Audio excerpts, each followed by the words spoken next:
everyone, and welcome to the Evolve with Emily show YouTube channel. The best way to support the show on this YouTube channel is to subscribe to the channel, like the video, leave a comment, and or share it with a friend.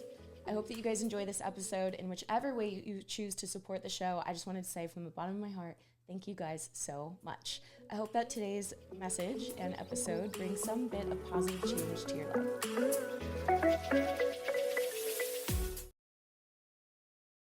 Hello, everyone, and welcome to the Evolve with Emily show. I am your host, Emily Hayden, and today we have 7-time IFBB pro champ, 7-time Olympian, bodybuilder, coach in the industry for over 20 plus years. You guys may know him as Quadro. Guy Cisternino, welcome to the show. What's going on? Thanks for having me. Yeah, man, I'm really honored that you chose to take some time to be on the show today, because as soon as I announced, or I didn't even announce it, I was just kind of like alluded to it. I was like, hey, if I have him on the show, what would you guys think? I got so many responses, so many people freaking out. If you did that, that'd be so cool. And I'm like, bro, he's coming tomorrow. I don't know if that's a good thing or a bad thing. Yeah, no, it's good. They're stoked to hear from you. And, you've been in the industry for a very long time now. We've been at a lot of the same events and stuff, and I've seen you around for forever. One thing that I have always really admired is your work ethic and your dedication. It's animalistic. Yeah. It really is. And it's a little nuts. It is. And that's, I think, what it requires to achieve some of the things that you've achieved in the industry. Yeah, I think there's a switch that a lot of people either have or they don't, or they get or gain throughout life or they don't. And I don't think a lot of people really experience life until they experience fear. Oof. And I think once you experience a level of fear, life kind of has a different meaning behind it. And then it kind of emulates kind of through what you do every day. So I've been in like a lot of sticky situations with a lot of different scenarios throughout my life that kind of made me the way I am, and I just use that to my advantage in the gym. Mm-hmm. So fear? Are you talking like life or death type of fear? Oh yeah. In fact, when I was traveling for BSN, I got held at gunpoint in India going to the airport. For what? The guy just stopped our taxi and told me to get out of the car and held an AK to my head. My taxi driver was like, "Don't move." Oh my God. So like I've been like in some serious situations that are like life altering. I've had people try to commit suicide while on the phone with me that I've saved. Like I've been in some really nasty situations that like open your eyes to bigger things than just working out and stepping on a bodybuilding stage. Yeah, no kidding. Wow. Crazy. Yeah. So what does that make you think of? Like after going through a scenario of that, what are those realizations or things that you have inside of you that you carry through? Like you said, like you realize it's so much bigger than stepping on stage, right? So like what is that like revelation that you have after a crazy experience like that? Honestly, the only thing that matters is now, and what you do with it is up to you. And that's all that really matters is right here and now, because that's all you can control. Everything else is a byproduct of that. How have you learned in your life to not worry about the things that you can't control? Because I feel like so many people deal with so much anxiety and stress because they're stressing and having that anxiety over things that they can't personally control. So how do you take that energy and where do you put that focus? I mean, I don't want to be and like use cliche things, but they kind of say like, if you want to make God laugh, have a plan type of deal. Yeah, no kidding. So it's like I've been through so much like bad stuff. Yeah. It kind of like made me who I am. So as much as like I get aggravated and frustrated for some of like the things that constantly happen throughout my life, I'm like, there's got to be a reason for all this nonsense to happen. Yeah, no kidding. I feel like once you go through enough and you actually get through it, you kind of build up so much inside that you're like, it's Nothing not that, can break you. yes, it's not that you're not ever fearful. It's not that you don't ever experience those feelings, but you have a knowing inside that like, I'm good. Yeah. Unless like my heart literally stops. Like I'm good. Yep. Yeah. Where did you get the like fight and the drive that you have to train the way that you do? Because even on it, to be totally honest, I think there's even other professionals that still don't train the way that you train. Where does that fight come from? I was always a small kid growing up, and I was a middle child, so I didn't get a lot of attention from my parents, and they'll say that. I'm a middle kid too, by the way. Middle kid syndrome, bad. Yeah. So very, very, very bad. And my parents know because I bring it up all the time. And I was the accident as well that I didn't. To be honest, I still think I'm the favorite because I was always with the older kids. I was always also with the younger kids. I can kind of like play whatever team I needed to at the time. I think being a middle child girl and a middle child male is different. Oh, okay. I really do, because True. On my end of the stick, I had my brother was born with like better genetics. He was like the all-star athlete. Like I was like an all-star athlete too, but I actually had to like bust my butt right. to be good, where he just was talented, you know? Mm-hmm. But no, I would say my parents, you know, and my parents, and the fact that I got bullied pretty heavily up until I was about, I would say freshman in high school.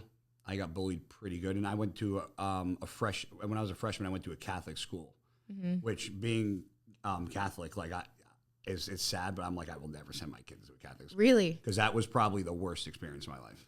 Wow. The kids at that school were probably some of the worst set of human beings I've ever been around, and actually made me not want to go back to that school. And I actually ended up going to my public school the year after. I was like, no way am I going to this school, because they recruited me to play football. Wow. So, okay. And we're going to dive deep There's into, there's a lot to unpack. There's so much to unpack there.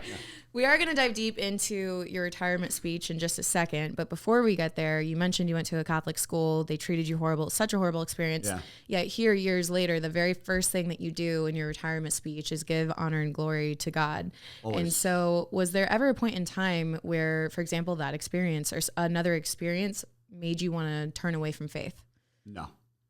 I never. I mean, I lost all 4 grandparents in 7 years. I've lost a lot of close friends. A lot of things have happened in my life that I'm just like, this makes no sense. Like something recent. But no, every time something bad happens, I actually gain a little more. Wow. You know, you have more trust and more faith. Yeah, because I think if you don't, it's kind of like, if you don't have that trust and that faith that there's something bigger, it's like, what's the point of all this? Yeah. And to me, if you don't have a point to this, then you're living a pretty shitty life. Yeah, like if there's no purpose in the pain. Yeah, then what the hell are you doing here? Yeah. Like, what's the point of going through all the pain and all the fear? That's why I said it. You really don't know life until you know fear. Shoot. You know? That's good. All right, so fast forward to this weekend. Here we go. You just competed at the Texas Pro. Go from being a badass to a baby real quick. No, you know what? That's something else to unpack. I think the actual true version of an alpha man is being raw and real to every single part of yourself, which includes the emotion that you feel. Yeah. I think the rawness and the genuine aspect of that is what makes you like the most alpha. I think it's not alpha to hide what you're feeling. It's not alpha to pretend that everything's fine or to put on a facade. I think alpha is being who you are to the fullest extent. Oh, I'll scream and yell at somebody in public, and I'll break down in front of a million people. Like, it doesn't matter to me. Yeah. Like, my heart is on my sleeve 24 hours a day, 7 days a week, and nobody ever questions. So I wonder what he's thinking. Yeah. Like, nobody says that about me. Wow. Yeah. And that's, I think, the only way to live. Like, if you're living your life trying to put on a face or a facade or be something that you're not, one, that's a lot of energy that you could actually put towards who you actually are and become the highest version of yourself. Two, it's why live a life like that? Because for me, I would rather be fully who I am and die that way than die never having really been the truest version of myself. No one actually getting to know who I really am. There was a study that was done by a nurse, and she took notes. I think it was over 20 years' time.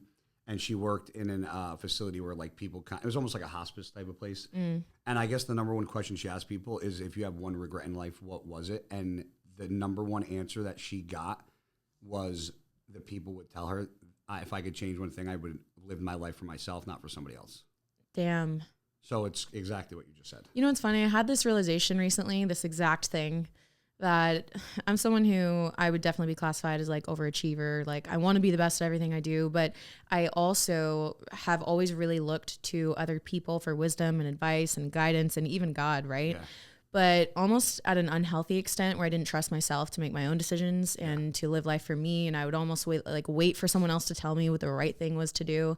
And I really had to realize that at the end of the day, I would rather live my life for me and make mistakes and mess up and have to like pick up the pieces and go again, rather than following everyone else's advice and still making mistakes. Yeah, because at least you can learn from your own. Yes, and at least I can own myself all day long. But if I try to make a decision based off of what I think someone else thinks is wise for my life, a lot of finger pointing goes on. Yeah, no kidding.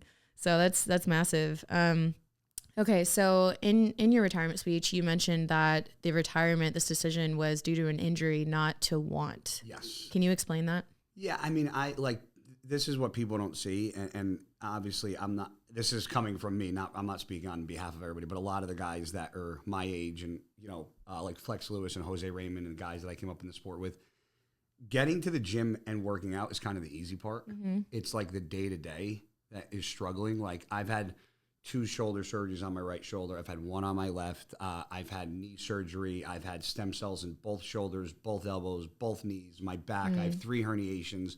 Like, it's not about the drive and the want. It's about what my body looks like and me being like conscious and like attentive to what the real, like what being real is, and knowing that, okay, everybody that's beating me, I've beaten for the past 7 years.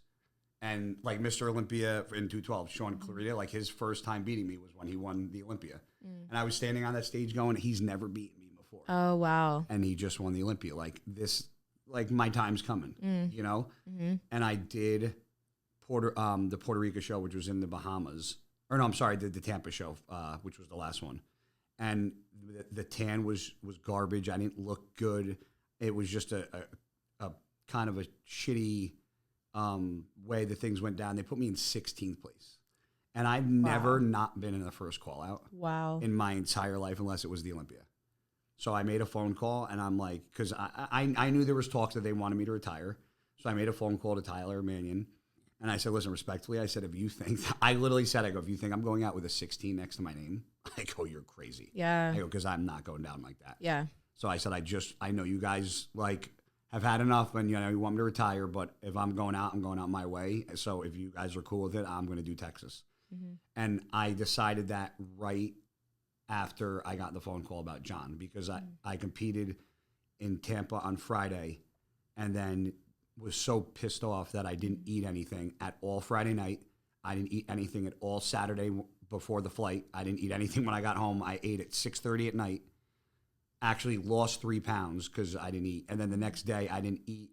That morning I made a post, tagged John in it, and then 3 hours later got a phone call. And then 2 hours later I talked to Ben Chow, and then the next day made a decision to compete. Oh, wow. So it was like a whole, and then in between that time, before I decided to compete, I knew they wanted me to retire. And then I got a phone call telling me pretty much that there was a conversation had that like my time's up, and I knew that. An hour later, I had a friend come by on his motorcycle and make an offer on my house. No way. Out of left field. So now I'm on my way to Dallas looking at houses in Texas. No way. Yeah. So like my life kind of did like when I tell you a full 180, that like last week, from like going from having a coach, being retired, to then losing a coach, stepping back on stage, looking at houses in Texas, maybe leaving New Jersey. Like my life just went like completely upside down. So it's been like a crazy week. I haven't been home since last week. I don't even know what day it is. Yeah, no kidding. Wow. So first off, I'm really sorry for your loss, because I know that you personally were really close to him. John was great too. He was an incredible person. My experiences, and I've seen all over the internet, just the most positive experiences ever. He really was one of the nicest guys like in the industry. Not one person could say one bad.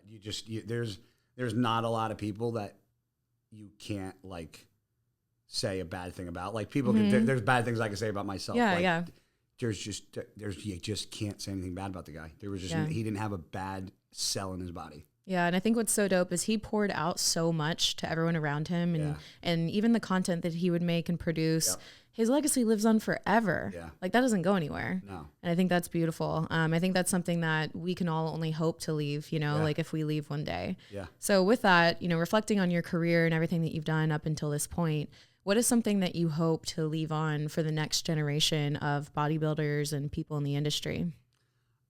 My whole thing has always been, like, don't fall in love with being on stage, fall in love with the process and being in the gym. Because I think there's a big disconnect between people that are bodybuilders because they love to work out and people that work out because they love to bodybuild. And I think that's where you're people that train when the camera's rolling and do like the social media-esque people. And I think that kind of, I think if more people put their phones down and went to work, instead of picking up their phones and worrying about how things look and filters and this and that, I think the sport in itself would be different. Because I think a lot of people, people could be like, people get, point the finger at me, and you guys know the videos I'm talking about like camera crews and people filming me. But like, I earned the right to have a camera crew follow me around. Yeah. And I know that sounds like really cocky to say, but like, I didn't have 100 followers having people follow me around the gym with a camera to take photos and videos for nobody. So it's kind of hard for me to be like empathetic to people with cameras, because I'm like, I understand that I'm doing it, but I'm doing it because I have them filming me that's their job, because they're being paid by either me or my sponsor, because I'm able to do that because of what I've accomplished. Yeah. And I don't think a lot of people see it like that. And I know it sounds bad because people are like, well, how are we supposed to get noticed, or how are we supposed to get out there if we don't have content? And I'm like, win a show, do good in the sport. Right. Like, and then you'll get noticed. Like, you don't need, like, the judges don't care if you have 1 million followers. The judges want to see what you look like on stage and your best. And if you look really good and you do well in this sport, if that's what if the bodybuilding or competing is what you want to do, then once you do well, you're going to get followers. Yeah. And here's how I think about it. Whether it's sharing your training, sharing your prep, or doing a good deed in person, I think that what you share online should be like a very small percentage of what you're actually doing, right? Yeah. So, because I think too many people are doing it for Instagram, for YouTube, even like, you know, when you see people sharing good deeds, like I hope you're doing 90% more good deeds that you're not sharing online. How about the people that take pictures in the hospital of like their dying grandparents, like of them crying? I'm like, what are you doing? Right. Like, what is that? Or people that right. like go and like pose at gravestones. Like I go visit my grandparents. I don't take pictures of it like at their grave. It's just like people, it's almost like people need it. I don't even know if it's reassurance. External validation. It just blows my mind. I'm like, it should be more validating to do it knowing that you didn't tell anybody about it and that 100%. You did it yourself. I always say I love enjoying the treasures of life with nobody knowing. There's so much in my life I could get clout for, or people sympathy for, or whatever for, that people have no idea about. Like I don't share that kind of stuff. No. You know, I feel like, and it's hard because I don't know, you know, I'm 30 years old, right? But I still fit into the millennial generation. I'm 39. I'm a little older. Well, I mean, a little older, but I think, you know, think about like the 20-year-olds right now. Yeah. That's technically all they know. I know. Right? And I had a conversation actually last night about this. Did you? Yeah, like imagine. About raising kids. Oh my God. And because I got into a conversation about raising kids Catholic, or letting a kid like decide whether or not they want to go to church. And I'm like, you don't know. At 9, 10, 11, 12, 13, 14, 15, because when I was that age, I thought going to church was like going to another class in school, until I got to be like a junior and senior in high school. And then I was part of like the church group and the Antioch retreat leadership. And then things start, when you get older, things start making more sense. And I was like, I'm going to raise my kids, if I ever have kids, to be Catholic. And then when they're 18 and they leave the nest and they want to do what they want to do, I could only hope that I did what my father did for me and my mother did for me, and raised me a certain way to possess values and go to church. I go to church by myself, and you know, I still have siblings that go to church, but that's how I was raised. And I could have either chose to not live with those values and morals, or I could have chose to live with them. And I chose to live with the values that I watched my grandparents instill in my parents, and my parents instill in me, my brother, and my sister. So, you know, does my brother and sister-in-law go to church every Sunday? No. Does my sister and her 3 kids and her husband? Yeah. So it's like, I don't point the finger, but I choose to live my life my way. And if they don't want to go to church, that's on them, and that's okay. And I don't judge them for it. Yeah, yeah. But I do things the way I do things, and I give my praise the way I give my praise. And yeah, I've been chastised because I give the sign of the cross every time I walk on and off stage. People said, well, you shouldn't do that because you're showing your religion and you're pushing.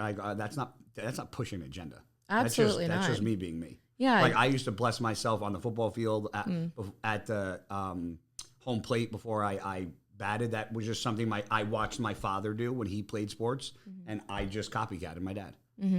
You know, that's literally what it is. It's you being unapologetically you. And I think it takes way more strength to do that than it does to hide away and to try to be politically correct. And I think that's the thing, is everybody these days, especially with social media platforms, they're trying to be politically correct and accepted by everybody. Censor everything. Yeah. And it's like, if you do that, maybe you can appeal to the masses, but 1, no one's really going to appreciate you for who you actually are. And 2, you're not going to connect with the people that you would connect with deeply if you would just be who the fuck you are. You can't understand, like I said before, about living life in fear, but you also can't understand like success until you learn like failure big time. And a lot of these kids just want success, and they like don't understand that with that comes like a lot. Like there's so many times where I have failed at so many things over and over again, and took so long to accomplish it. But these kids like want instant gratification. I'm like, man, you guys just you're seeing what you see at 39 years old, but you didn't see what happened when I was 19 and 20 because social media wasn't around. Yeah, wow, so no kidding. They don't even know that side of things. Because when I was 18 in college, flip phones just started. But I was doing my thing back then in the weight room, and I was working full time, going to school full time because I have a history degree because I was going to go to school to teach, plus working a full time job, plus playing football. Like I didn't have a camera crew to film all that, right? And be like, look at all the hours I put in here, there. Like people only see the now, and they're like, oh, that's he just works out and he looks like that. That's what I want to do. It's easy. Yeah. Like, okay. They have no idea what you went through to get there. Oh. And I mean, and that's, I think what's really difficult is everyone growing up in this, new generation. This is all that they know is to share their entire lives on social media. And it's sad because I think that people are living more of their life on their phone and on social media and for social media than they are in life. And like, here's the thing. Yes, I know life is really hard and it gets really difficult. I've experienced a lot of that in my life, but it's also really fucking beautiful. Like it's really beautiful. I tell people my number one thing, I go, privacy is a luxury. It is. And we're both like, let us in, coach. It's funny because like I walked in your house and I'm like, this is so funny. She lives in a 4-bedroom house with a podcast room. I was like, with a dog. I live in a 4-bedroom house. I have a podcast room by myself.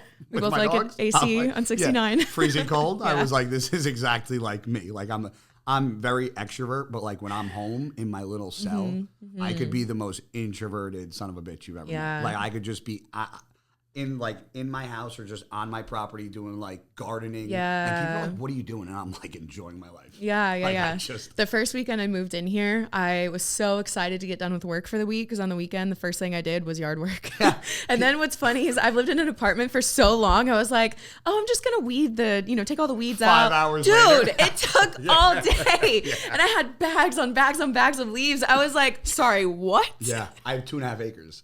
Oh my God, no. Yeah, so I have a big ride-on mower that I do. Oh, that's cool. I've always wanted to do work. that. Yeah. Listen, you ever want to cut grass? You can have at the mower. Yeah. Just take it. Yeah, here you go. Have at it. Yeah, I get so frustrated about it because people don't understand people, and it's crazy because like bodybuilding is like I tell people I'm like a bubblegum rapper in a bubblegum factory in the grand scheme of things. Like bodybuilding is such a small culture, but people look at like a follower count and they're like, "Oh, you're important." I'm like, "No, I'm not really important." Right. But like you take that, and that's what people hold as what they feel success is a follower count. Wow. And I'm like, if you guys think your follower count is going to be etched in your gravestone, you guys are fucking sadly mistaken. Because if you think your gravestone is going to say this date to this date, and it's going to say 1.2 million followers or 2.2 million, I'm like, that's not, nobody gives a shit about that at the end of the day. What do they give a shit about? Who? What, like, if you die, what do people actually care about or remember? What are those things?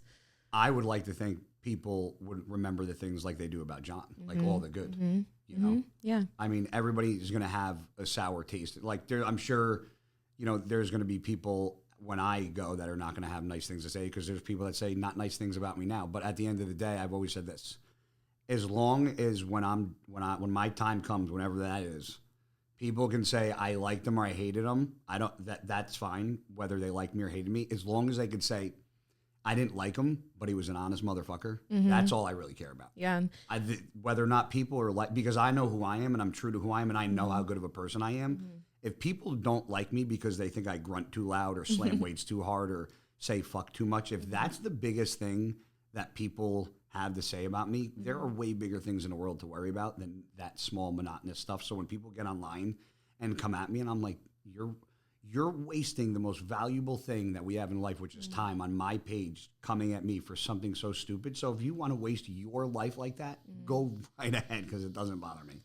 People are always going to remember the impact that you had and the impact that you had on their lives and how you made them feel. Yeah. And I think, you know, well, we do talk about the pain points of social media and having a following and things. There's a lot of good too. And think about the thousands of people that you have really impacted and changed their lives, or given them a piece of information or motivation, or they've walked you walk through struggle and keep your head held high. Like, you made so much more impact than you even realize. I kind of know that from my own journey, of course, of like knowing you in the industry. But I mentioned before the show how I mentioned I was going to possibly have you on, and people were like, what? Like freaking out, wanted to know everything. That's because you're the first person I haven't talked to anybody really since my show. Oh, really? As far like my friends, but I haven't done any interviews. I haven't done any nothing. You are numero uno since I've retired. You hear that, guys? I haven't even done bro chat yet. I needed that win. Thank you. I haven't had a win in a little while. That feels like a win to me. So all you other guys out there, I'm kidding. She got the first retirement interview. That's really dope. So people wanted to know, how is your training going to change? It's not. I already knew that answer, but I had to ask I'm not going to do things that like I don't need to do. Right. Like, I'm not going to barbell squat 500 pounds because I have a torn meniscus in my knee. I've had it for years. I got it like when people say they've gotten surgery fixed, it's more of like a Band-Aid. Like when I got my meniscus fixed, it's like, think of like a rope being frayed. They just go in and like fix the frays. They don't reconnect. They don't reconnect the rope. So it's still torn. It's just working now. Yeah. So it's like, do I really need to squat 500-600 pounds? No. Will I once in a blue moon to see if I still got it? Probably, because that's just who I am. Of course. But I'm still going to train. Like, I still want to live like a bodybuilder and look like I work out. I don't want to be one of these guys that stop training and they go to like 150 pounds. And yeah, I mean, that's not me. I see that with males and females. Like the people, and that I think you can really tell like who's in it for the right reasons, because the people who truly love training, they don't really ever stop living the lifestyle. Jay Cutler. Yeah, right. Exactly. And the people that I think were in it just for the show or just for clout or just for social media, you see them fall off and they're like, oh, yeah, I haven't trained in a few months. And you're like, I'm sorry, what? I would be going crazy. I know. I don't understand it. That's where I say the people that bodybuild because they love to train and people that train because they love to bodybuild. Like Branch Warren still trains like an animal. Yeah. Like one of my closest buddies and one of like a main reason why I'd be moving to Texas, which I was looking at it. He was like, she sent me a house. He's like, this one's walking distance from my house. Walking distance. So, yo, you guys could make a pretty cool like TV show. You know what I mean? He's somebody that I really wanted to mirror coming up as a bodybuilder. Like his intent. That's where people like. I'm like, it wasn't Doreen Yates. It wasn't Ronnie Coleman. It like guys like, because Branch was shorter, stockier, bigger, and he just had like that fuck you attitude. And I'm like, this guy's a fucking badass. I'm like, nobody, like even though he's small, like nobody even fucks with him because he's just that intense. Yeah. And I'm like, I want to be somebody that people look at and they're like, that's an intense. Like I have people yesterday from Species Gym. They're like, I saw you training. I didn't want to bother you because you look so intense. And I'm like, intense? I was like, I was just fucking around. Like I was just playing. Like yesterday was nothing for me. Like I'm glad. Like that's where people like don't, that's where like. I feel that on a cellular level, by the way. People tell me, partners in conversations, they're like, you were so intense. And I'm like, oh, Lord, that scares me because I'm not even at a 2. I know. I'm like, you guys have no idea what I'm capable of. That's crazy. You know? So the ultimate question, what's next for you? This? I mean, I've always talked about starting my own supplement company. I'm in Houston because there's a company called Choice Botanicals. No, because you were going to be on the Evolve with Emily show. Well, that was I let Choice Botanicals pay just so I could get here for free. Thanks, Choice. Shout out to you guys. So I was in Dallas because of Gasp. So I originally was coming out here for the show for Gasp and Better Bodies. I've been with them for going on almost 10 years. I've been with them 8.5 years. So I was coming out here anyway to do photo shoots post Tampa. So it kind of worked out. And then so this is a crazy story, which not a lot of people know because I don't really share it a lot because people really misconstrue things when they hear and they listen to certain words. So I herniated a third disc in my back last year in July. It was so bad that I couldn't stand up. I didn't go to the gym for 3 weeks. Oh, and this is before I started my Olympia prep. I went to 4 different doctors. I went to a spine doctor. I went to my primary care doctor. I went to a chiropractor, and I went to a surgeon. The first doctor I went to was like, you need to get another MRI on your back. My insurance took 2.5 weeks to approve an MRI. I've never taken pain pills in my life. The doctor gave me oxycodone because I literally couldn't stand up. So I started taking oxy, and I was on it for a total of 56 days. And wow. So I don't know what you just said. I wouldn't have never said it because I didn't know anything about it. Really? And on the bottle, it said you could take 1 pill every 4 to 6 hours as needed for pain. I was taking 1 pill a day. Oh, wow. Okay, that's it. So in my head, I'm like, I'm not abusing this. I'm not going to get addicted to it. So I got an epidural in my back, and then that didn't work. Sometimes you need like 2 or 3. After the second epidural, I was in the hospital. The doctor's like, I'm going to give you another prescription for Oxy. I said, I don't need it. I'm good. I was like, this epidural. I was like, I actually feel this epidural already. My back is already much better. So he's like, I'm going to write you the script anyway. So he wrote me the script, and I threw the script in my upstairs in my medicine cabinet, and I got the epidural on a Tuesday. So my last day of taking oxycodone was Monday. On Wednesday, I was driving to my dentist to go get my teeth cleaned, and out of nowhere, my fucking body just went in a 180, and I went to an absolute heroin withdrawal. Oh my God! I was like I was a crack addict. It was the craziest thing I've ever experienced in my entire life, to the point where I had to call my father, and I was like, you have to come to the house and take care of my dogs. And he was like, how bad is it? And I sent a video of me in a hoodie freezing in my bedroom, and I was just pouring sweat. Oh my gosh. And this went on for 8-9 days. What did you do? How did you handle that? I you know what I did? I remember, I specifically remember going, you can either go upstairs and take another Oxy, or you can just sit here and deal with it. And I sat there and dealt with it until it went away. And people go, what did you do with the Oxy? I said, I still have them upstairs in my bathroom. And they're like, why? I go, because as a reminder that nothing, not even that fucking pill, can control me. Damn. So I still have I have that bottle of 30 that the doctor wrote me 30 pills prescription for 30 milligram Oxy that I still have upstairs in my bathroom that I refuse to get rid of, because I want to make sure that those 30 pills will always be in that fucking bottle. When it was happening, did you immediately realize what was happening, that you were withdrawing? I called my friend, Paul, who was actually a recovering addict. I think now he's 9 or 10 years. And he actually died twice, and they brought him back. Wow. So I called him. I'm like, dude, I don't know what the fuck is going on. I'm like, but I think this is what's going on. I was like, but I need a little reassurance. And he was like, he literally goes, go home and take a pill, or go home and be prepared for the worst fucking week of your life. Oh my God. And I was like, oh, okay. I was like, and I remember being in my kitchen at 3 a.m, and people are like, what was it like? And I go, it's like having every physical and mental emotion happen at the same time. It's the craziest thing. And I remember being in my kitchen, walking around at 3 a.m, going, now, and this is sad, but I go, now I know why people blow their fucking brains out when they stop taking this stuff. I'm like, because if I wasn't who I was, I don't know what, when I had the mentality that I had, I'm like, I don't know what I would have done.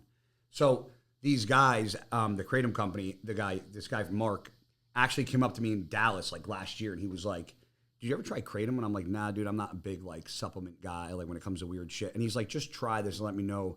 And it actually started really helping with my shoulders and my back and pain. And I was blown away by how good it was. And then they started sending me product, and me and the guys became pretty close, so they started sponsoring me. So that's why I'm in Houston, because of the guy Mark. But that whole situation is the reason why I'm in Houston. So that's why I'm with that Kratom company, Choice Botanicals, because they actually, if I would have actually known about the Kratom, I probably would have been able to take the Kratom and not have such a nasty withdrawal. No kidding. And when I learned about it, I'm like, man, this could be saving a lot of people's lives. Right. But then people go, oh, well, you can get addicted. I'm like, you can get addicted to drinking fucking coffee. Literally. Let's stop.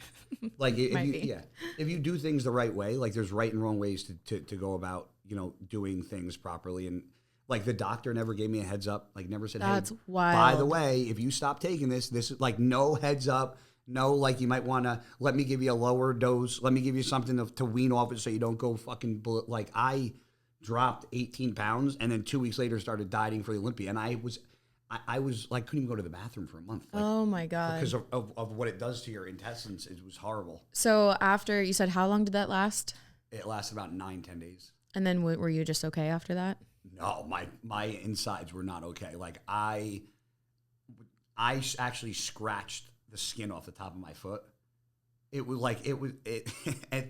that I had residual side effects, like being constipated for a month. Wow. Because you're constantly taking the pill, and then you I thought I was ignorant in the fact that I thought you got addicted to those things because you abused them. Mm-hmm. And then after I came out of this whole thing, I did research, and I'm like, wow, if you actually take Oxy for 3 to 5 days consistently, no matter what, you will go through some sort of withdrawal, no matter what. You would think that they would tell you that when they prescribe it to you. That's why I was so pissed off. Yeah. I was like, wasn't even given a heads up. And I don't abuse anything. Mm-hmm. And when I tell you I wasn't abusing, I was taking 1 pill a day. Yeah, yeah. You know, no, I know. That's why as soon as you mentioned what it was, I was like, I know where this is going. Yeah. So, and what's crazy is I listened to people's stories about, and I was like, oh, that would never happen to me. Mm-hmm. And it kind of did, but it didn't because I just stopped taking them because I was done taking them. Yeah. But I did go into withdrawal like I was abusing them. Mm-hmm. So it's like, but I didn't go back to them.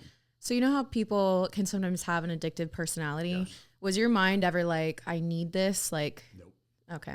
I am not that, like, when I was in high school, I chewed tobacco. Like during prep, sometimes I chewed tobacco. People are like, how can you just do it and stop? I go, because I don't have an addictive personality like that. Yeah, yeah. I can just, if I'm like, tomorrow I don't want to drink coffee. Yeah. Like when I had COVID, I could not stand. Oh, so you got the COVID? Back in 2019. In 2019? In March? How? Or no, it was 2020. 2020. I was like, damn, that's early. No, when did the pandemic start? It started 2020. Okay, so it was that March. Okay. Because it was before my birthday. Okay, so it was March 2020, yeah. Do you want to share about that? How was that experience? Kicked my ass, actually. Did it? Yeah, I lost my smell and my taste for 12 weeks. And to this day, there's still things I was going to ask if it was back. For like, when it started coming back, I could not stand to walk into Starbucks. It made me want to fucking vomit. No, not and coffee. It broke my heart because I'm like, I can't believe that I can't stand the smell of coffee. It was like, so I'd walk into Starbucks and make this. Did anyone see Guy in a Starbucks crying? Let us know. I was so upset. And then after my like taste came back, the sweetener made me want to vomit. Really? Like, and then I would be able to like taste stevia, but then I wouldn't. But then I would add equal to it, and equal would make me want to throw up. But then I would add Splendid. Splendid would be okay. Like a pregnant woman over here. Holy shit. I'm like, where are the pickles and ice cream at? Because this is insane. Oh my God. You know? But I had very bad breathing issues. Do you have any underlying conditions already, like with breathing or anything like that? Well, I have sleep apnea, but I don't have it because I'm like fat. I had surgery in my throat years back because I have like a narrow passageway. So they took out my tonsils and my uvula, so I have like nothing in my gosh. Yeah, so I just sleep with like a nasal pillow, but I don't have it bad to where like I travel with it all the time now. Have you ever used a CPAP machine? CPAP. CPAP, is that what it's called? Yeah. Do you have it? Yeah. Oh, okay. But I have, so there's I was going to say, my dad uses it and like does he have the one that goes by over his yes, face? So like the Darth Vader. Okay, so I don't look that ridiculous when I sleep. But if it helps you sleep. No, I have a nasal pillow. But do you actually sleep? Yeah. You do? 4 hours. Yeah, exactly. No. I'm talking like the good quality 6 to 8 hours. Honestly, I don't remember the last time I've gotten 8 hours of sleep. Try the Darth Vader one. Well, I have the little... No. Darth Vader. I had it before. That's why I got the surgery. Because I'm a side sleeper. Oh. So when I sleep, like I sleep with my arm under the pillow like this. Does it not put your arm to sleep? It does, but then I'll switch to the other side. I can't. It's just that's how I can't sleep on my stomach and I can't sleep on my back. You know what you should do? Create a custom pillow that puts you in the exact position that you need to be in. If you saw what I did when I like the way I lay down, I have a pillow. I sleep on 2 pillows. Then I have a pillow that I hug. Then I have this hourglass shaped pillow that goes in between my legs, and then I have a pillow that I wedge in my back and I kind of like roll on the pillow with. So like my shoulders. Yeah, it's like a whole process. It's a process. Do your dogs sleep with you? No, my dogs are. I trained all my dogs. My dogs are not allowed on my couch, and they're not allowed on my bed. They have their own couch that I call their couch downstairs, and they have both of them. They have their own dog beds that are a couple $100 each. Of course. So I'm like, those are your beds, and this is my bed. If I want them to come up, I will allow them up. But like when I'm not home, I have a camera in my living room that is for. It's all because I don't have kids, so my dogs are my kids. So when I get it. When I have somebody watching my dogs, I want to make sure that my dogs are being watched. We're literally the same. So I have a camera that's over the dog beds in my living room, and that's the only camera that's in my house. Because people are like, "Isn't it weird?" I'm like, "No," because I live by myself, so I don't find having one camera in my house to watch my dogs weird. Yeah. Because I have cameras outside my house, which I think is normal. Everybody has that. But no, I mean, I'm trying to think. I have cameras inside of my house too. But you admitted that when I walked in. Yeah. Well, because I have my assistant that works here and I just put him in and I realized I was like, legally, I think I need to tell her. I tell everyone, I'm like, listen, if you're going to do something stupid, don't do it on my couches. Yeah. 100%. Yeah. Because exactly. I can see everything that you're going to do. Exactly. And I don't want to see that. I just want to make sure Vinny's alive and happy and taken care of. I just want to make sure my dogs are on their dog bed. Totally. And they're being like, I don't want to see you guys getting undressed exactly. on my couch. Exactly. And, you know, it's my couch. And I have like very weird rules too. I'll be like, my buddies that'll watch my dogs, I have like a brand new mattress, king size upstairs. And my buddy's going to be like, can I sleep on your couch? And I'm like, no. Oh, they're not allowed to sleep on the couch. I'm like, do not sleep on my couch. I go, my couch is to lounge in. I go, I don't need you like drooling all over the fucking pillows. Yeah, I get that. I'm like, I have a spare bedroom. Like, you want to like, if you nap or something or fall asleep, that's one thing. But like, I have like throw blankets. Like, I'm very weird OCD with like being clean. I feel like a lot of bodybuilders are very OCD. When I fly, because I was supposed to be home today and the flights got screwed up. So I actually texted my cleaner and I'm like, can you clean my house? So I said perfect, tomorrow morning because I get in tomorrow afternoon. So by the time I get home, my house is spotless. Yeah. And he's like, I'll be there. That's the best feeling when you walk into a clean house. I always love myself. People think it's the weirdest thing. And I'm like, until you own your own house. I mean, I've always been OCD with being clean. But until you own your own house, you truly don't know the value and the feeling of what it's like to just have a fucking clean house. Even in my apartment living in LA, I would deep clean my apartment so that I could come, like I would literally stay up until 2, 3 in the morning before a flight just to deep clean. Same way. And I actually clean before the cleaners come to my house. Yeah. Like I'll take my old covers, like I change my covers every week. So I'll take like the covers off and put my new covers on because the way they fold or the way they put the covers on. Pisses you off. That is not like to my standards. So I'm like, no, this has got to be done my way. All right. Switching back into the bodybuilding, someone wanted to ask you, they just turned pro. So if you could go back and talk to yourself as a first-year professional bodybuilder, what would you say to yourself? Or maybe what is something that you would have done differently? Done differently? Nothing, because I think if I did things differently, I wouldn't be in the position that I was in. One thing that I could say, turning pro, you're on cloud 9, right? Because it's almost like you're graduating the high school and you're going on to bigger, better things in college. But you have to remember you're now like kind of at the bottom of the totem pole and you have to understand the process and you have to, I tell people, you got to be a great loser to be a good champion. Amen. And you have to look like there's a right and a wrong way to lose. And I know people hate hearing that because of the world we live in, but in everything you do, there's always going to be somebody that wins and somebody that fucking loses. And more times than not, you're going to encounter a lot of losses before you encounter any success. And until you understand the value of learning through your losses, you're not going to understand the respect in winning. Speak to the people that just stepped off stage, professional bodybuilders in that first year who are getting those losses back to back. And they're like, what the hell, man? Like, I thought I looked, perfect. I thought everything was dialed in. Like, they're really not understanding because they're used to success, right? There's those people that kind of climb the ranks pretty quickly.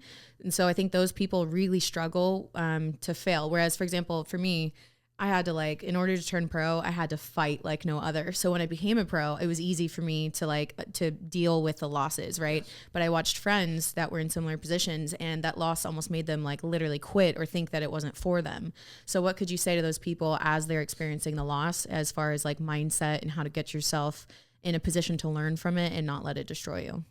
For guys, this is what I say. Cut your head off.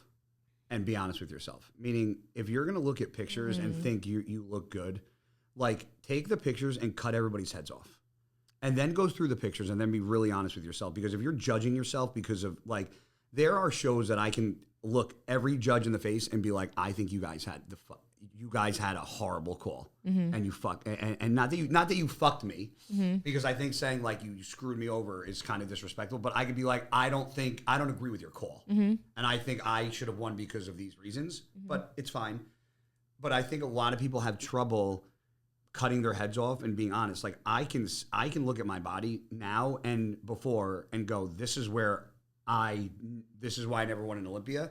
But then I could turn around and be like, this is why I won 7 pro shows. And I don't think a lot of people can do that because I think a lot of people think because they turn pro that they're good enough to win a pro show, and that's not it. Not the same at all. No, yeah, it's not. It's like going from college to NFL. It's not the same. And some people I think are good enough to graduate from college, but then maybe they're not at that level or they'll never be at the level to compete at the NFL, right? Yeah. I think, when you turn pro, a lot of people, their goal is to get to the Olympia.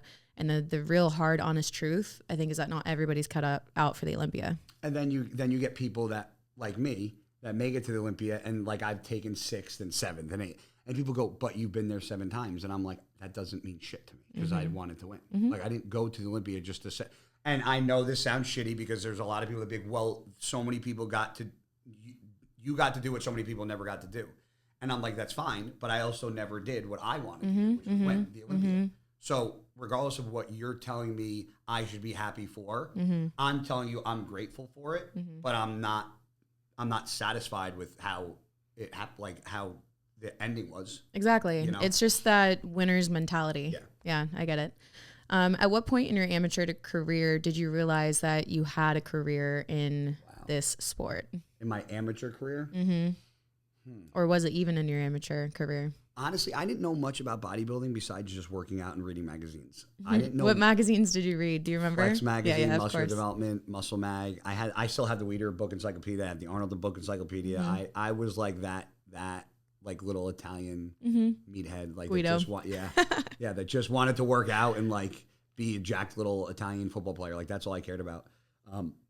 But I mean, that's how I gained my knowledge back then. Where now it seems like the knowledge is so easy and readily available at people's fingers, but it actually confuses people. I think information overload. Yeah, because I think I read so much. I mean, you probably get it. I feel bad for the girl coaches because I come across some girls that come to me and I'm just like, like you guys are just some of the more train wrecks in women than I deal with guys.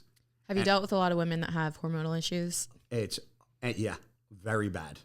And it's crazy. That's currently what I'm going through, actually. Yeah, I just got blood work done earlier this year, and now I'm on this journey of like trying to get back, get my hormones back. Girls have to understand that if they want to be a girl, they have to allow their bodies to be a girl. And so true. And in order to do that, you can't eat fish and asparagus and do 2 hours of cardio every fucking day. Yeah, like that alone, without taking anything, is going to ruin your hormones.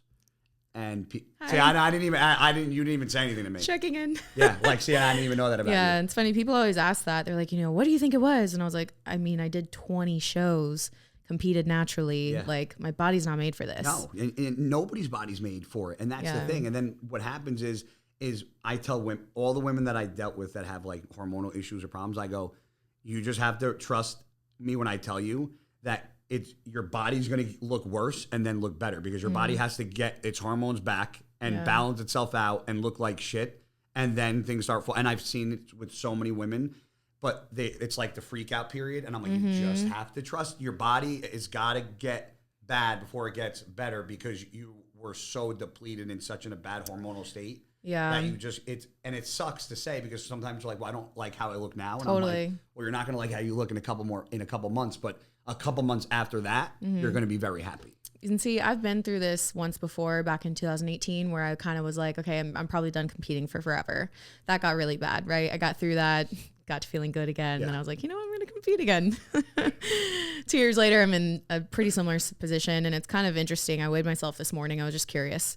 You look phenomenal. So. Oh, I appreciate it. But, it's one of those things I know, like, I look fine. I'm good. I'm fine with it, right? But, like, it's nowhere near where I would like to be. Like, I'm an elite level athlete. I train hard as fuck. I train harder than most guys, and I'll say that. Like, that's the honest truth. And not being able to do that and not being able to perform in the gym is like the hardest thing for me to go through. Yesterday, I trained on Friday with Jason Poston at the event. We trained arms and shoulders, not even that big of a deal. Saturday, I did some jujitsu. Sunday, I took off. So Monday, right? Time to train.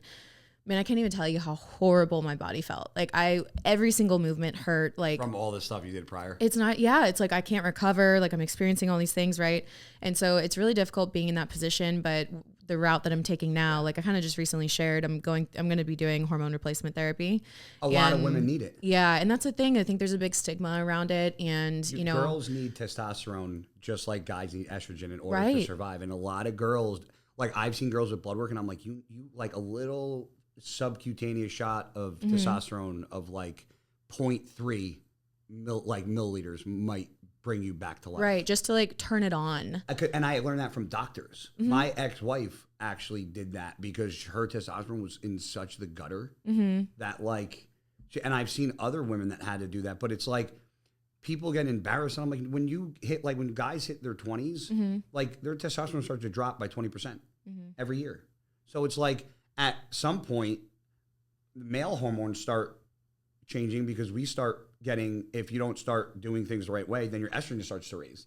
And that's when like depression and getting upset and being sensitive. And then you start to see that side of the guys. Yeah. I mean, I've been experiencing that part too. Like I've gone through depressive episodes when I'm like, my life is incredible. Like, why am I feeling this way? So it's crazy how our hormones and our health, they really have to be first priority, because if that's not in check, you literally can't do any of the things that you love or enjoy it for that matter. Yeah. Well, okay. Someone said, hate you or love you. People love to hear you talk. Are you going to start your own podcast? So I had my own podcast, and it's actually on iTunes and everything. I've done a couple episodes. I had Jeremy Windy on it. I've had Sean Roden on it. It's called Coming In Hot. But when Luke passed away and I started doing the bro chat with Fuad, it's kind of hard. And this is I guess speaks to when people are like, who's guy? We got so much positive feedback from people and like people overseas and people that are like fighting for the country and just people that are depressed. We get so many positive feedbacks from people and it's saying that podcast like saved their life for me to like stop doing it and start my own. I feel like right now I'd be doing a disservice to people because they actually like, when people say that like a podcast or things you say save their life, it's hard to pull back from it. Absolutely. You know, and Fuad does a great job with that podcast and he kind of hand select the crew that he wants on and he does a great job and people love it and it took off out of left field and we have a blast doing it. Shout out to Bro Chats. Shout out to Fuad and the whole gang.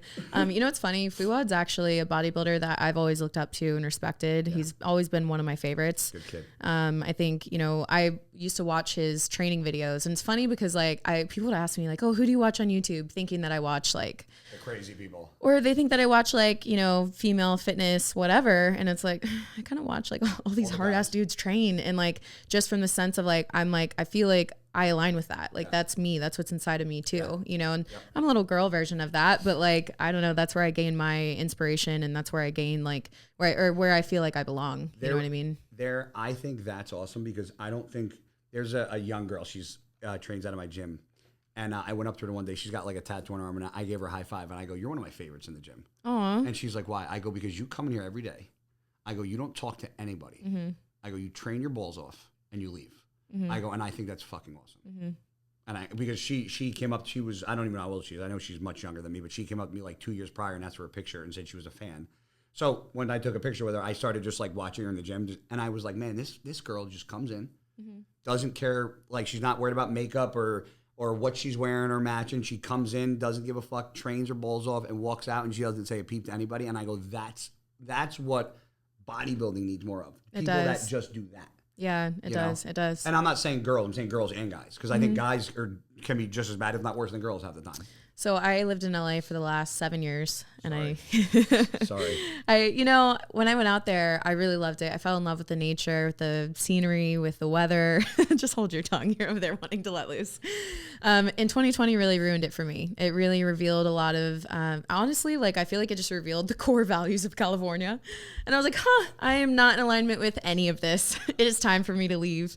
But one thing I will say is, I trained at Gold's Gym, the mecca of bodybuilding out on the West Coast. And, I loved it. Absolutely. But I will say, what comes with training at that style of gym and that gym that's very publicized, there's always tourists. There's always people coming in asking for photos and whatever.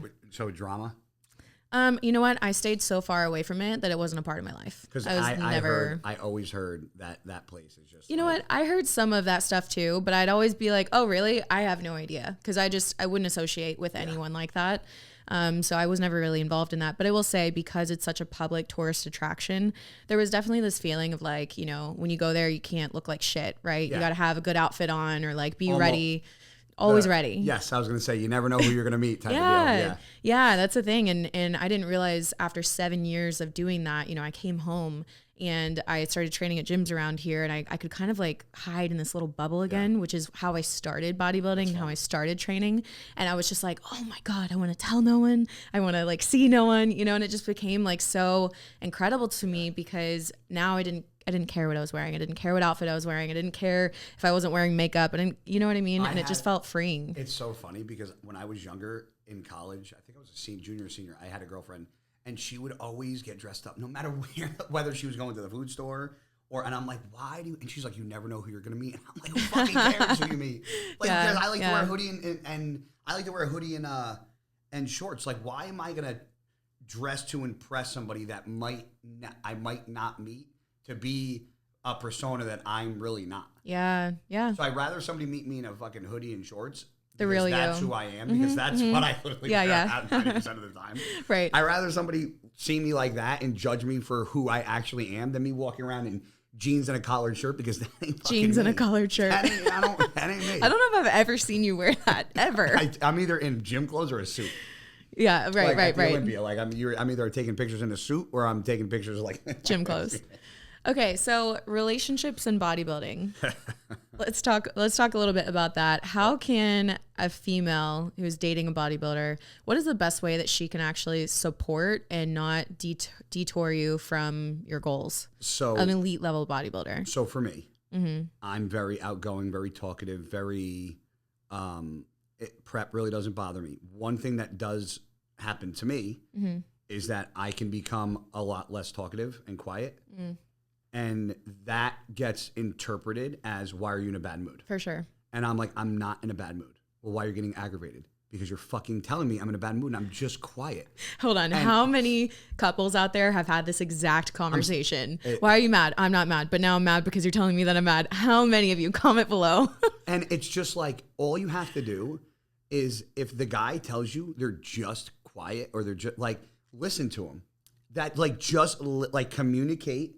And be like, I've had girlfriends that listen very well when I competed, and I've had ones that are horrible. And I'm like, listen, if I tell you I'm like, I've said this to I actually said this to one of my girlfriends. I go, sometimes I just like you being in my house, not talking to me, not touching me, not cuddling me. But sometimes if I'm in the kitchen cooking my food and you're watching TV, that makes me happy. That's all I care about. So just let me be happy doing that. And eventually the prep's going to stop and I'm going to go back. But for right now, if I enjoy you watching TV and just being in your presence, be fucking happy with that. Be happy that you have a guy that's telling you that just because you're in the fucking room, they're happy. Yeah, that's huge. Just to be happy around someone else's presence. And a lot of women that don't understand the sport or that don't do it, it's very hard to grasp that concept of like, because when you're dieting for a show, even if you're dieting as a couple, you're still dieting separately. Yeah. And you're affected differently. Yes. And there's a selfishness in it, whether you do it together or by yourself. And you have to respect the selfishness when it comes, because it can come in the beginning of the prep, the middle of prep, and end of prep. For me, it becomes right at the end of prep when I'm like 3 weeks out. Oh yeah, I just of course. get very quiet. I call it truth serum, because that's when I start like keeping quiet. Yeah. But that's when I start blowing up at people that drive me fucking crazy. Yeah. I told there was this last time that I competed, I was like 2 or 3 weeks out, and I told the person I was with, I was like, hey, I love you so much. I need to not see you for the next 2 or 3 weeks. But because if I do, we're going to break up. To be fair, we broke up. Not during that time. Because he didn't listen, or? No. We just weren't the right fit. Yeah. I think I don't know. I feel like the right fit will be, you won't really have to be like, I can't see you for this long. Yes. Because that's why I try to explain it. I'm like, listen, I'm just like, if I tell you I'm happy with you being in the room. Yeah. Like. I trust that. If a girl said that to me, it would make me feel good. Like, just the fact that you're in my house, even though I can't see you, makes me happy. I would be like, that's fucking awesome. Yeah, right. And I've said that to people. I've said that to girls have not gotten it. Don't take it. Yeah, no. Here's the thing. I think something that has helped me a lot, and especially in conversations like this, right? Like when you think that they're mad, so you're like, hey, why are you mad? And they're like, I'm not mad. Pausing and saying, okay, I'm going to choose to trust you in this moment. I was just checking in with you. Yeah. That's it. And like, leave it there. Yep. Here's the thing. I feel like if you're in a relationship, then you have to full send it. And for me, there is no relationship without trust. Yep. And I think there's so much miscommunication and so many arguments because people fail to trust what is coming out of someone's mouth. Yeah. And here's what I've learned. There's a lot of manipulators out there. There's a lot of people that you can't trust, but you're never going to know until you actually give them that trust. So for me, I'm okay if you're bold-faced lying to my face, because if I choose to trust you, I'll find out eventually, and then I'm going to choose a different thing. Yep. You know what I mean? Like, I will choose differently when that time comes. But in a moment of you saying that you're expressing how you actually feel, I think you've got to give that trust. Yes. Because this is the problem nowadays, is that this doesn't happen. Because the anxiety of a guy putting his phone in front of a girl and a girl putting her phone openly in front of a guy. That face is not working. Kidding. Yeah, would give most people anxiety. And it's relationships aren't the problem. This is. Damn. Because if you take this away from people and take social media away from people, cheating, breakups, and all that other bullshit is very hard to accomplish without all that. Wow. That's so true. Okay. But the difference is you should be, like, if we were in a relationship, I should be able to do this to you. Yeah. And you should be like, you know what? I trust you enough. I don't even need to fucking say 100%. Yeah. I actually won't be in a relationship where we feel like we have to check each other's phones. Yeah. I've heard that before. I have a friend that I tell him all the time, I'm like, dude, that's, like, they would go through each other's phone. And I'm like, there's a difference between, like, me trusting somebody and just me thinking somebody's just very odd. Mm-hmm. Like, literally lay in bed and just go through his phone and go through his DMs. And I'm like, there's a difference between, like, privacy now and, like, crossing fucking boundaries. Yeah. Like, I have no problem with you giving, like, here's my password, here's my phone. Like, you need to check something. Like, say, hey, babe, can I grab your phone? Yeah, go ahead. But to sit in bed next to me and you're just going to, like, scroll through all my shit. That shows no trust. Even though they're allowing it, it shows no trust. You're literally looking. I tell anybody this. You'll find what you're looking for. If I give you my phone and we're together, yeah. If you go back far enough, 100%. At some point you're probably going to find something that you're not fucking thrilled with. So as long as from the time I met you and the time we start our relationship, as long as nothing happens from that time moving forward, just don't worry about what the fuck went on before. And as long as I was honest with you and the questions you asked, then don't be mad. Here's the thing. Life is so damn short. I'm not going to spend my time on a Tuesday to spend an hour looking through your phone, asking about things. Like, I think the way that I am and the way that I live my life is like, I am who I am. I expect you to be who you show me to be. And if you're not, I'll make a decision then and I'll move on. I guess I'm just, I don't know. I think there's a lot of people that feel like they need to keep something. And I don't feel the need. I don't need. Dangle over their head. I don't feel like I need to keep anything or anyone. And I don't mean that in a rude way. I just mean what's mine is mine. And I'm not going to have to beg and plead. And you know what I mean? Yeah. If that's what it is, I don't want it. Yeah. So how do you feel about relationships on social media? By the way, she actually keeps her house so cold that my nose is running, and I apologize. I keep sniffling. I'm like, are you mad? No, but I keep like wiping my nose, and people are probably like, what is he doing? This is the coldest woman's house I've ever been in, which is phenomenal because I was not prepared for it. Because if I would have known it was like this, this is like how I normally hang out in my house with a hoodie on. I hate being hot. Hate it. Sucks. I have a hoodie. Do you need a hoodie? No, we're almost done. No. Okay, so relationship. Okay, and I want it from the perspective of go ahead. You're a professional. You have your own business, right? So you sharing somebody on social media in that sense, like, how do you feel about it? When do you just instantly share people? No, like, and I have a big problem with that. So can you talk to that a little bit? Because I think there's a lot of people that don't understand people who don't want to just put it all over their social media when it's their business. Okay, people have to understand that when you're in a position like me or you, when I put whether the person's in the industry or not, you're putting them in a spotlight. You're putting them in jeopardy. You're putting them in a position to be criticized more than somebody else. And I don't feel it is as a professional, and at least as a professional athlete in what I do, I don't find it appropriate to put a girl on my social media until I've established a very definitive relationship with that person. Like, dating somebody for a month is not, in my eyes, even if you're sleeping together for a month, 2 months, is not in my brain not okay to start posting about, because in 2 months a time you don't know who that fucking person is. Yeah. And you don't know the true colors of that person. And I've seen people post on Instagram how great the relationship was and literally talk to them the night before, and all they did was complain about their significant other. Wow. So it's like, for me, I hate when people justify their relationship or base their status of the relationship off of what people are or what they're posting on social media, because I think that's absurd. And but then people will be like, well, why don't you want to do that? Why don't you want to post me? And it's not, or they feel like hidden, right? They feel like it's because, but the problem is sometimes I want that part of my fucking life hidden because I don't want to put my girlfriend, I don't have a girlfriend, but I'm just saying if I did, sometimes I don't want to put them in the public eye because I know as soon as I've seen it, I've done it, as soon as the guy posts his girlfriend, what happens? All the fucking scumbags, all the guys, because I never slide into girls' DMs. I don't like, that's not my thing.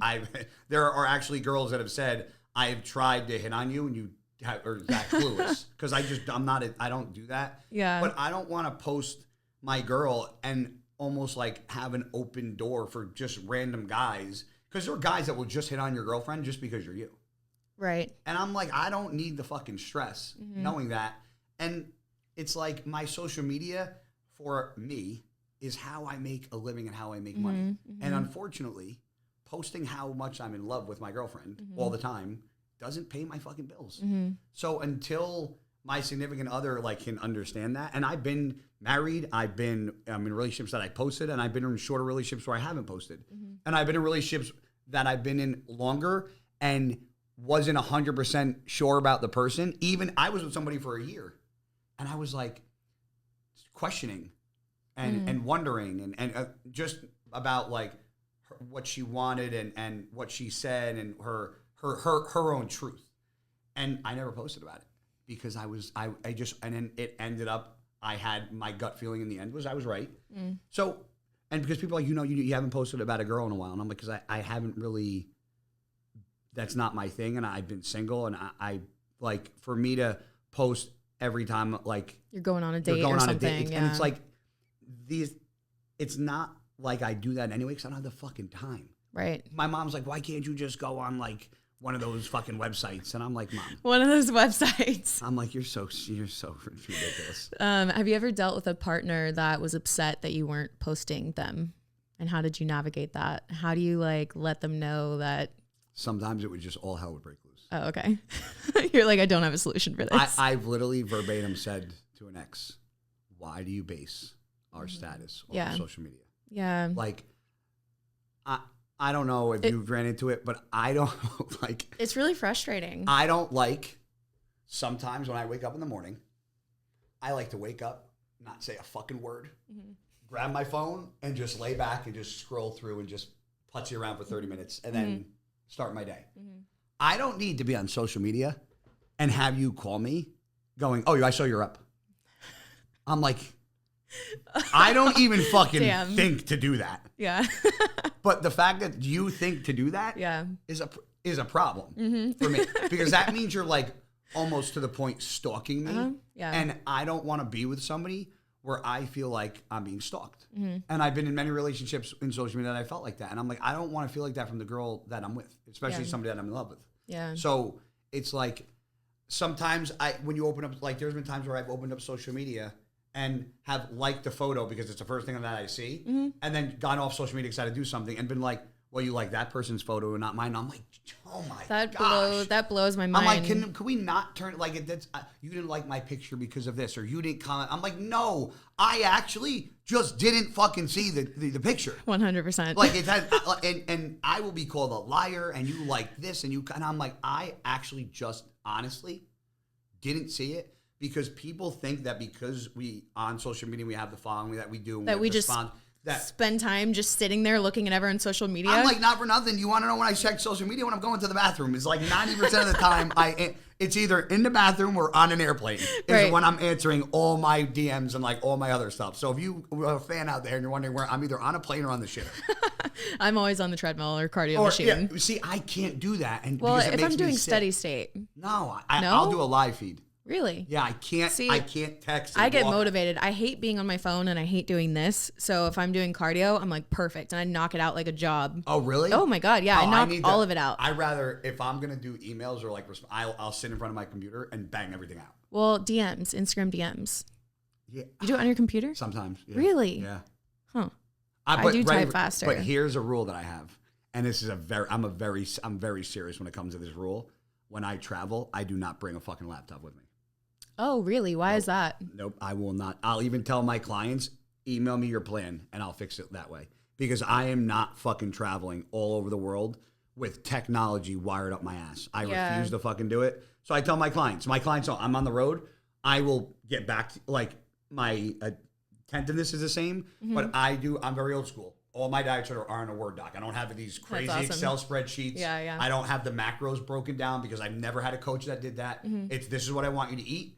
Get back to me in this amount of days. I'm going to look at what you look like, look at your weight, and to make adjustments. That's how I do it. Some people like it. Some people think some people literally said, I don't feel like you give me enough attention. And I'm like, I don't chase clients. Yep. Yeah. I tell you what to do. You check in. If you don't check in, my coach never fucking said, hey, guy, you didn't check in today. I don't baby any of my clients. And some of my clients don't like that. So I've lost clients because I don't baby them, but I've gained clients because I'm honest. I've told clients, you have no business competing. I think you have to be who you are, and you obviously clearly do that. And I think that's what will attract the right client to you, because it's people that don't need hand holding, right? Like I was always told, from one of my coaches, they loved working with me because they would just email me my plan and then I would check in next week. It's like, okay, like I got this. Like just tell me what to do and I'll do it. And people always, I've had not a lot, but a decent amount of coaches over the period of time of me competing. And I've never, ever told a coach no. And I tell people, if you ask a coach a question and they can't answer it, that's a problem. Yeah, for sure. You can ask questions. I've never said no, but if I've had a question, I'll ask. And if you can't answer it logically, then that's a problem I have. Yeah. Like, Chris Aceto has been my coach for a long time. And he was my coach since 2013 up until this year. It was my last show. And I was like, I wanted to do things that I never got to try. Because when somebody's coaching you, it's hard to listen to them 90% and then the last 10% or the last 5% or the day of the show or the day before start questioning what they were doing. Because I've gotten to the point where I've looked so good for 3 days before and then fell apart the day of the show. Wow. And it's like, I wanted to try my own things and see what worked. It's the last leg of my career. So, Chris Aceto always did my training, my diet.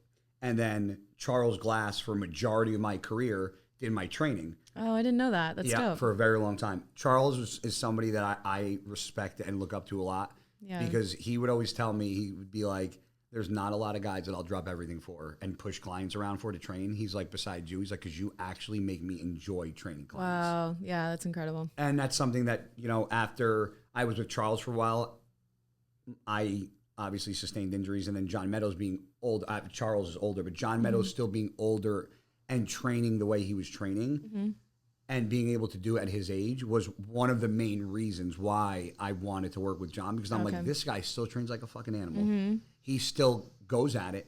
He's still able to push heavy weight. He's still able to do it every single day, and he's not falling apart, and I want to fucking know how he does it. Yeah. So I want to be John. Smart. And that's the thing. I think no matter what you're doing, whether it's bodybuilding or business or whatever, look at who has the results that you're looking for. Yeah. And if someone's embodying that in their life, go get mentorship, go get coaching, go get whatever it is. Are you open for coaching, and who do you take on? I take on anybody. I take on soccer moms. I take on bikini competitors. I've worked with IFBB pro bikini competitors. I worked at IFBB pro bodybuilders. I worked with physique guys. I worked with dads. I worked with, fat guys that just got lazy and had PTSD because they, had a shitty, experience overseas, or they lost a loved one, or they have, like mental blocks with things. I work. It's almost like I'm a damn therapist at this point. Yeah. Oh, that's half of coaching for sure. And half of it is trying to explain. People want to know, well, how do I get the mentality that you have? And I'm like, you can't fucking teach it. I can't tell somebody how to be motivated. If I would sit here and tell you that I watch YouTube motivational videos I don't do any of that shit. Yeah. I don't need that. I'm motivated because I'm alive every day. And that's what I tell people. I'm like, I don't need a YouTube motivational video for me to want to be excited to wake up. Like, I open my eyes, I'm like, thank God. Yeah. And my day's ready to rock and fucking roll. I would say the most motivating thing to me is death. And I've experienced a lot of like really unexpected deaths before. And it really did so much good for me because it made me place severe significance on every single day. First thing I said when we started the podcast, I said, you really don't know life. You don't know what living life is until you experience fear. Yeah. You just said it. Yeah. I do the same thing too. When I wake up, I just go, oh, damn. Like I act surprised, right? Yep. Because I'm like, damn, like, let's go. I got another one. Yeah. And like, especially it really helps me when I'm going through something difficult or like mental health struggles or whatever it is.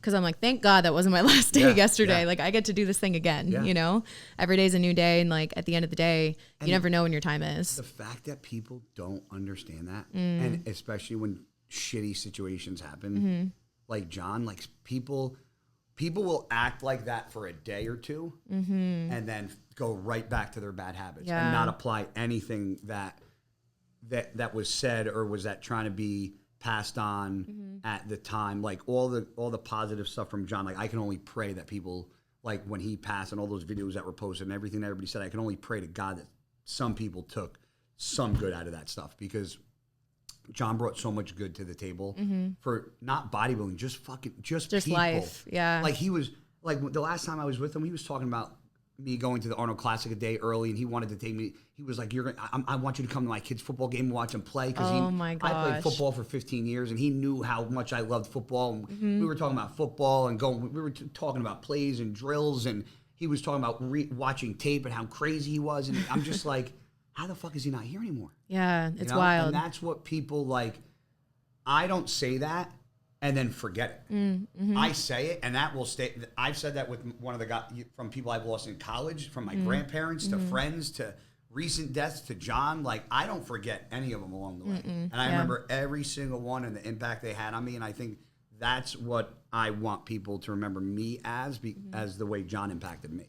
You know, one thing I always think about is like every time I do a podcast or a YouTube video or a post or whatever, I'm always like, what if this is the last one, you know? And I always look at the last post that somebody made, you know, and I'm always like interested to see like what that last thing was. And I'm like, you never know when you're putting that out there. John's last post was congratulating a friend.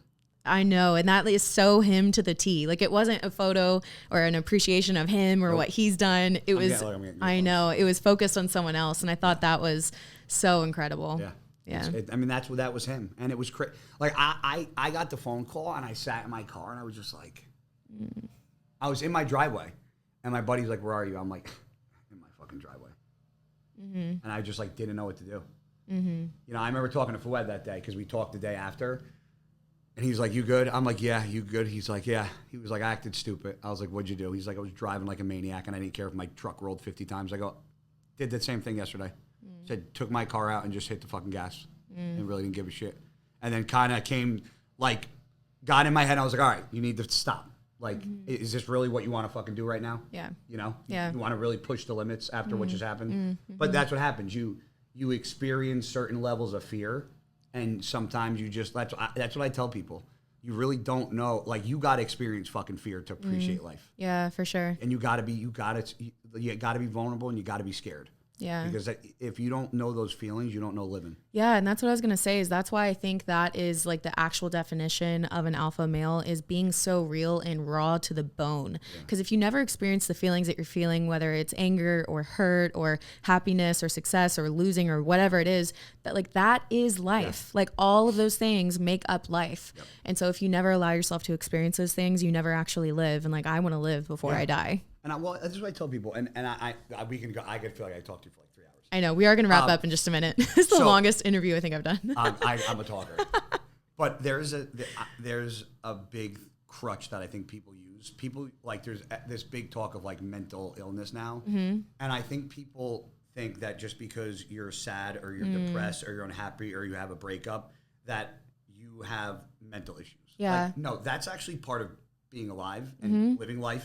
And going through things because we've all experienced all these emotions, but the people that experience those emotions and take action, like the way I did when John passed and like getting in my car and driving, like that's not okay.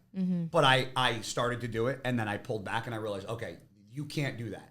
It's the people that continue to put their foot on the gas that drive. Those are the people that have actual problems. Yeah. People that are crying or they're sad because they just got through a bad relationship, like that's not mental health. Yeah, no like, kidding. That's called being a fucking grown up. Yeah, and absolutely. living life. Like, and that I have, so people a lot of times will use the mental health card with me. And I don't like that because I'm like, I know people that have actually tried to kill themselves and killed themselves and seen it. So I don't like that crutch being used because I think it's bullshit. And I think a lot of people use it nowadays to get over through adversity rather than just getting through it like a human being. Right. And I think just like we go to the gym to train our body, right? Yeah. I think we have to do things to train our mind, to deal with our emotions that we're having. A lot of people, I think, have a lot of unprocessed things or experiences of it that they've had, whether it's, you know, trauma or just hurt or difficult things that happened in the past. I think when those are left unresolved and you just kind of go and pretend that they're not there and you never actually address them, those things stay. And then those things manifest into things like anxiety and depression and all these different, you know, emotions or feelings that you could have. And if left untreated or if left, you know, without actually facing it head on, yeah, man, it's when life hits you, all of a sudden you're going through a breakup, but you're feeling the pain of a death and this trauma and this hardship that you went through that you never actually processed. Yep. So I think it's important to be real with yourself about where you're at, what you've gone through, and seeking out the help that you need in order to process the regular things that we all go through. Like, life is really good, but yeah, it's made up of some hard shit. And like, you're going to need some guidance and direction.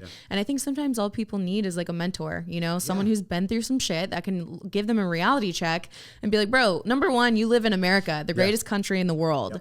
Like, number two, you're alive. You have breath inside of your lungs. Number three, like, let's go, like, get the fuck up off the couch and let's go. It drives me crazy that more people don't think like that. And people are like, because people are like, how do you get through your day to day? And I'm like, how do you not? Yeah. How the fuck do you not? Yeah. Like, I'm excited about right now and what I'm doing and what hopefully, God willing, tomorrow brings. But like, if I died today, I'm okay.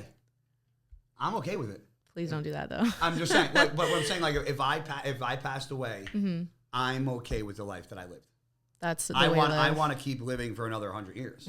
But if I died tomorrow, and people had to look back on who Guy Cisternino was, I'm not going to sit. I would sit here and lie and be like, I wouldn't. If I told you I wouldn't be happy with what I left behind, I'd be lying.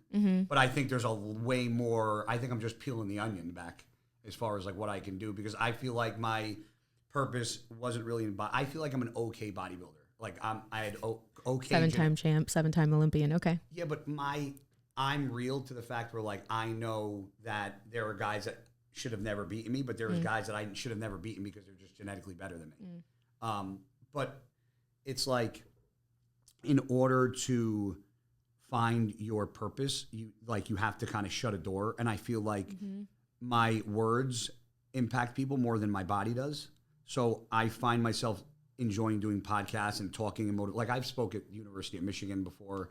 Motivationals. I've spoken in schools in Texas and Connecticut. Like, that's where because I have a history degree, so I love talking to kids. Oh, cool. So when I can go to a school and talk to a group of kids and almost be like a teacher, that's where my passion. That's where I excel.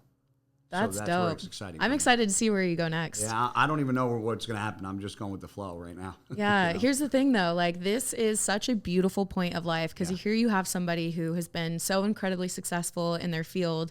And now you're saying, okay, I'm ready to take that first step into the next season of my life. Yeah. And I'm in agreement with you. I think you were great at bodybuilding, but I think there's so much more that is untapped because you had to put everything into what you were doing in order to be as successful as you were. Yeah. But now you're going to take that same kind of energy, that same fight, that same drive, and you're going to apply it into whatever this next season ends up being. Yeah. And like, you're going to win anything that you do. You know what I mean? Like, that's just who you are. So like, there's no failure for you. It's just going to be like taking that next step, going down this path and seeing what plays out, you know? It's scary, but you know, I tell people, I had a lot of people be like, don't retire, you're 39. I'm like, listen, you guys got to understand something. Like, this is not a sport where like I'm throwing footballs. Yeah. Like, what you see is what you get, and I can't change that. And there's limits, and there's things that I maybe was willing to do when I was 20 that I'm not willing to do when I'm almost 40. Because there's things that I want to accomplish when I'm 50, 60, 70, 80 that I might not get to if I continue going down certain paths that I choose to not do anymore, because of, it's like, at what point is the risk not worth the reward? Yeah. You know, and I think at 39, doing what I've done, I've accomplished more than 99% of anybody that's ever going to step on stage. So I'm like, I'm good.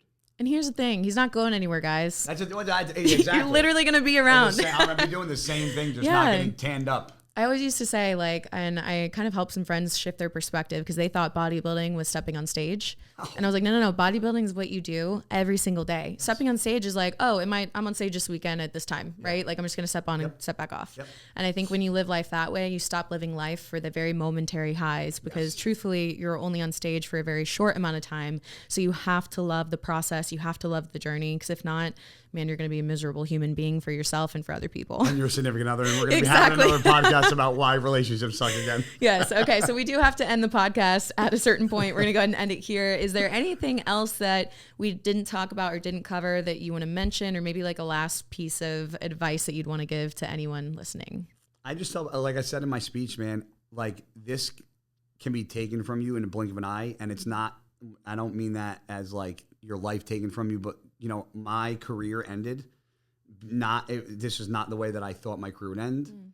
I did not want to go out because of injury. I did not want to go out because of any other reason besides I was mentally okay with being done.